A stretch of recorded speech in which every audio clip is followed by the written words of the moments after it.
سامعین پوائنٹ کی آلے اجمل جامی دنیا ولاگز میں نعرہ مستانہ کی نئی کس کے ساتھ آپ کی خدمت میں حاضر ہے۔ اہم دن ہے جی آج ملک کی تاریخ کا، وجہ ہے کہ میاں صاحب واپس آ گئے نے 4 سال تو بعد ولایت تو واپس آئے نے لاہور۔ مینار پاکستان میں تقریر کریں گے اور خطاب کریں گے اپنے چاہنے والوں سے۔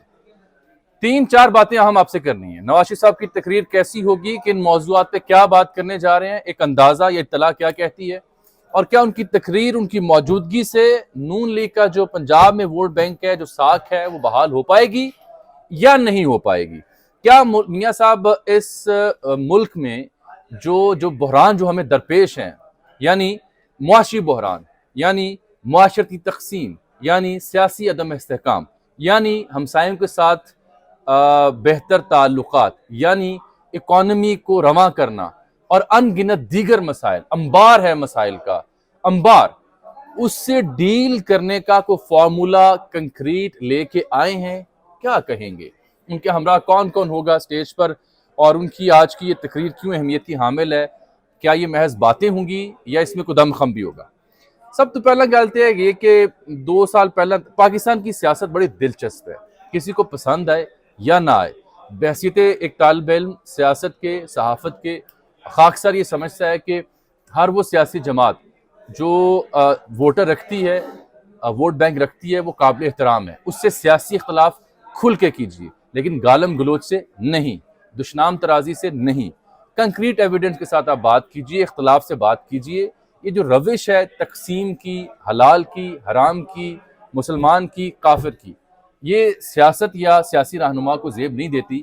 آپ نے خوب سے خوب تر کی بات کرنی ہوتی ہے، یعنی ایک سیاستدان اگر خوب بات کرے تو اس سے خوب تر بات کون کر سکتا ہے، بہتر پلان کون دے سکتا ہے؟ دنیا بھر میں آپ دیکھیں، جب مینیفیسٹوز آتے ہیں پارٹیز کے، چاہے وہ امریکہ میں ہوں، چاہے وہ برطانیہ میں ہوں، یورپ میں ہوں، تو ڈیبیٹ کیا ہوتی ہے کہ جی یہ ریپبلکنز ہیں، ان کے پاس یہ مینیفیسٹو ہے، یہ اکانومی کو یوں بہتر کرنا چاہ رہے ہیں، یہ بنیادی صحت کے مسائل کو یوں ایڈریس کرنا چاہ رہے ہیں، یہ پارلیمانی جمہوریت کے ساتھ یہ کرنا چاہ رہے ہیں۔ آپ کیا کہتے ہیں؟ ساڈے یہاں کی ہوندا ہے وہ چور ہے، وہ ڈاکو ہے، وہ فلاں ہے، وہ یہودی ہے، وہ کافر ہے، وہ مسلمان ہے۔ یعنی خدا کا نام لیں، یہ ہمارے رہنما، ہاتھ جوڑ کے کہتا ہوں اب بس کر دیں، اس قوم کو بے وقوف بنانا بس کر دیں، اس کے حال پر رحم کریں۔ کتنا جذباتی کر کے آپ نے، اور کتنا انہیں، اب میں کیا کہوں، لفظ میں نے روک لیے جان بوجھ کے کہ کسی کو ناگوار نہ گزریں۔ بہرحال دلچسپ سیاست ہے پاکستان کی، عجب پہیہ ہے، دائروں کا سفر ہے جن میں ہم مسلسل محو سفر ہیں گولائی میں۔ 2 سال پہلے تک پاسپورٹ منسوخ تھا، شناختی کارڈ تک بلاک تھا میاں صاحب کا، اور آج ڈپلومیٹک امیگریشن ان کی ہوئی۔ 2 باتیں میں نے عام آپ سے کرنی ہے تقریر والی، واپس آتے ہیں، اور پھر یہ کہ کیا میاں صاحب آج ماسک اتاریں گے؟ یہ معصومانہ سی بات میں کہہ رہا ہوں، یہ بڑا اہم مسئلہ ہے ان کی شخصیت سے جڑا ہوا۔ جہاں دیدہ شخص ہیں جی، کسی کو پسند ہوں یا نہ ہوں، وزیر اعظم رہ چکے ہیں، جا بجا ان کی زندگی ان گنت نشیب و فراز سے تعبیر ہے، 4تھی 5ویں بار کم بیک کر رہے ہیں، تو کیا وہ معاشی اور سیاسی استحکام کیسے ممکن ہے، اس کا کوئی پلان دیں گے؟ اور کیا اس پلان کو ایگزیکیوٹ اسحاق ڈار صاحب کریں گے؟ ایک سوال۔ کیا جو ہماری پولرائزیشن ہے معاشرے کے اندر، اس کو جوڑنے کی بات کریں گے؟ کیا وہ یہ کہیں گے کہ وہ تمام بچے جو تحریک انصاف کے ہیں، جے یو ایف اے کے ہیں، پیپلز پارٹی کے ہیں، وہ سب میرے بچے ہیں، میری قوم کے بچے ہیں؟ کیا وہ عام شہری جن مسائل کا سامنا کر رہا ہے، روزی روٹی اور 2 وقت کی روٹی کا اسے لالے پڑے ہوئے ہیں، اس کی کوئی بات کریں گے؟ کیا وہ سیاسی مفاہمت کی اور گرینڈ ڈائلاگ کی بات کریں گے؟ بالکل ویسے جیسے انہوں نے اور پیپلز پارٹی نے اپنے دور میں میثاق جمہوریت کی بات کی تھی۔ تو کیا اب ملک کو میثاق جمہوریت کی ضرورت نہیں ہے، اس کی بات کریں گے؟ یا پھر اپنے دور کے کارناموں کا ذکر کرتے ہوئے کل کے لیے نئے وعدوں پر ہی اکتفا کریں گے؟ یہ ہے اہم ایکویشن۔ ابھی تک کی دستیاب معلومات کے مطابق جی ہاں، وہ obviously اپنے دور کے جو کارنامے تھے، موٹر وے ہو، ایٹامک جو ہمارے ایکسپیریمنٹس تھے ان کی بات ہو، 5.8 کی جی ڈی پی ہو، انہیں جب نکالا گیا تب ہم کہاں کھڑے تھے اس کا ذکر، اور مجھے کیوں نکالا والی بات وہ بھی کریں گے۔ لیکن میرے پاس خبر یہ ہے کہ وہ 4 برسوں میں جب لندن میں تھے، اس بیچ میں کیا ہوتا رہا جو ابھی تک کہیں نہیں چھپا، اس کے بارے میں بھی کچھ آگاہی آج اپنے چاہنے والوں کو، اپنے پولیٹیکل جو ان کے حمایتی ہیں ان کے سامنے تھوڑی سی تصویر اس کی رکھیں گے۔ ان شخصیات کا، ان واقعات کا ذکر بھی کریں گے جس کی وجہ سے وہ نکلے اور جس کی وجہ سے آج ہم یہاں پہنچے ہوئے ہیں، رائٹلی اور رانگلی۔ اس کے علاوہ وہ جو اپنے مخالفین ہیں ان کی طرز سیاست کا بھی کھل کر ذکر کریں گے، لیکن وہ جو احتساب کا بیانیہ نام لے کے اختیار کیا گیا تھا جنرل فیض یا جنرل باجوہ کا، آج شاید وہ نام لے کے اس کا اس طرح ذکر نہ کر سکیں، ہلکی پھلکی چوٹ البتہ وہ ضرور کریں گے، اور پھر آنے والے دنوں میں ہم نے کیا کرنا ہے اس کا کوئی ذکر خیر کریں گے۔ لیکن اگر آپ یہ سمجھتے ہیں کہ کوئی کنکریٹ اکنامک پلان دیں گے تو میرا خیال ہم غلط فہمی کے شکار ہیں۔ اس سلسلے میں عہد کریں گے، وعدے کریں گے، لیکن جامع فارمولہ کیا ہے وہ شاید نہ پیش کر سکیں۔ جہاں تک بات ہے جو ہم سب ایک عرصے سے کہہ رہے ہیں کہ جی ملک آلریڈی کرائسس کا شکار ہے، کیوس میں ہے، عدم استحکام ہے، ہر شعبے میں انحطاط ہے، اور کرکٹ ٹیم دا حال دیکھ لو۔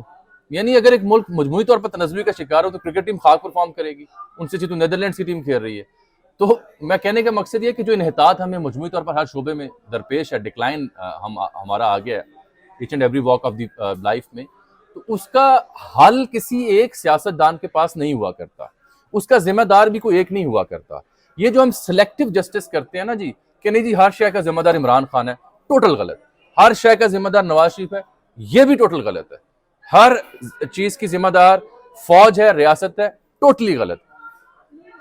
وہ دن جس دن میرے ملک کا سیاستدان، میرا رہنما، چاہے وہ عمران خان ہے، نواز شریف ہے، شہباز شریف ہے، زرداری صاحب ہیں، حضرت مولانا ہے، سراج الحق ہیں، یا کوئی اور ہے، جب وہ میرے سامنے جلسہ کرتے ہوئے کھڑا ہو کے کہے گا کہ میں نے فلاں فلاں دور میں یہ فاش غلطیاں کیں سیاسی طور پر، جس کی وجہ سے نقصان مجھے بھی ہوا، آپ کو بھی ہوا، ملک کو ہوا، اور میں آج اللہ کو حاضر ناظر جان کے کہتا ہوں کہ ماں آئندہ وہ ان غلطیوں کا ارتکاب نہیں کروں گا، میں اسے لیڈر بھی مانوں گا، اسے سیلیوٹ بھی پیش کروں گا، لیکن جب تک میرے لیڈرز غلطیوں کا اعتراف کر کے انہیں دوبارہ نہ دہرانے کا عزم نہیں کرتے، تب تک میں یہی سمجھوں گا کہ ہم دائروں کے سفر میں ہیں اور نہ جانے کب تک رہیں گے۔ مفاہمت کے لیے ضروری ہے کہ جناب عمران خان صاحب بھی ایک قدم پیچھے ہٹیں اور باقی سیاسی جماعتوں کی جو سیاسی حیثیت ہے، جو سیاسی مینڈیٹ ہے، اس کا احترام کریں، اور اگر کوئی چور ہے تو عدالتوں میں لے کے جائیں، اور یہی لازم ہے پھر باقی سیاسی جماعتوں کے لیے کہ وہ بھی عمران خان صاحب کے سیاسی مینڈیٹ کا احترام کریں اور ان کو مارجن دیں۔ جب تک ہمارے سیاستدان دو قدم پیچھے ہٹ کے اپنی غلطیوں کا ادراک کر کے اور انہیں نہ دہرانے کا عزم نہیں کرتے، تب تک یہ مفاہمت صرف اور صرف کتابی نصابی بات ہوگی، اس کا کوئی فائدہ نہیں ہوگا۔ پھر جاؤ قورمہ کھا لو، بریانی کھا لو، ٹویٹر پہ ہیش ٹیگ کر لو، ایکٹیویزم کر لو، گالاں دے لو، پھر وہی ہم کرتے رہیں گے جو کر رہے ہیں۔ یہ باتیں تلخ ہیں لیکن ہم غور کرتے نہیں ہیں۔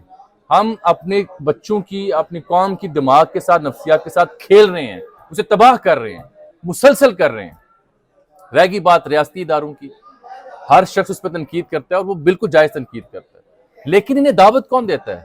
اگر یہ ہمارے سیاستدان یہ آپس میں مل بیٹھیں، آپس میں ربط رکھیں اور یہ طے کر لیں کہ جمہوریت کے اندر رہنا ہے اور سیاسی حل ہی نکالنا ہے، تو ادارے اس حد تک پینیٹریٹ نہیں کر سکتے۔ یہی انڈیا میں ہوا، یہی باقی جمہوریتوں کا حسن بھی ہے کہ جمہوریت سیاسی نظام اتنا مضبوط ہے کہ کسی اور ادارے کو اتنی پینیٹریشن کی اجازت نہیں ملتی۔ یہاں ایک اگر شخص وزیر اعظم ہے تو اپوزیشن لیڈر اس کے ساتھ سیاسی مکالمہ، سیاسی اختلاف رائے یا سیاسی جدوجہد کرنے کی بجائے ویا بٹنڈا اتوں ہی آ جاتا ہے، اور وہ جب وزیر اعظم بنتا ہے تو جو نکلا ہوتا ہے وہی ویا بٹنڈا آ جاتا ہے۔ یہ بٹنڈا یا پنڈی یا گیٹ نمبر 4 جانا تب بند ہوگا جب یہ آپس میں مل بیٹھیں گے۔ آپ خود موقع فراہم کرتے ہیں، چاہے کسی کو اچھا لگے یا برا لگے۔ بہرحال اس دعا اور امید کے ساتھ کہ آج میاں صاحب اپنا ماسک اتار دیں یا وہ ماسک اپنا پہن لیں۔ ان کے ایک نزدیکی اور قریبی حلقے سے میں نے عذرائے تفنن پوچھا کہ سر جی وہ ماسک سے یا سدھا کروا دیو یا تھلے لوا دیو، تو ان کا امید آج جب مینار پاکستان آئیں گے نا تب ماسک اترا ہوگا۔ اور ایک اور قریبی شخص نے مجھے کہا کہ وہ جو ماسک پہنتے جس انداز میں، میاں صاحب بھولے انسان ہے، معصوم انسان ہے، اپنی کمفرٹ کے لیے پہنتے ہیں، سانس نہیں انہیں بہتر آتا ہے اس لیے ماسک اور آدھا نیچے کر لیتے ہیں۔ تو ایک شخص نے مجھے کہا کہ اصل میں ہم ان کا احترام اتنا کرتے ہیں، کسی میں ہمت نہیں ہوتی انہیں کہہ سکے ماسک سیدھا کر دو۔ امید آج ماسک اتار لیں گے۔ اجازت دیجیے، اللہ حافظ۔